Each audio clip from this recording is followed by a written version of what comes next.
558 centimeters in feet? First of all, we need to know the value of 1 centimeter in feet.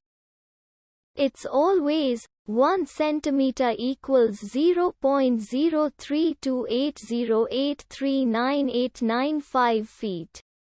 Now we have to multiply 0.03280839895 by 558.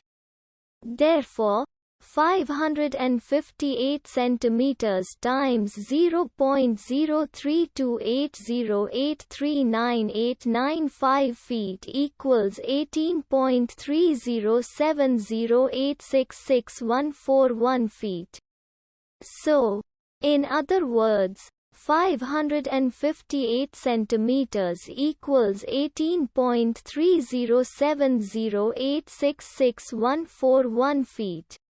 We hope you have enjoyed this video. Please like and subscribe to our channel for more videos like this.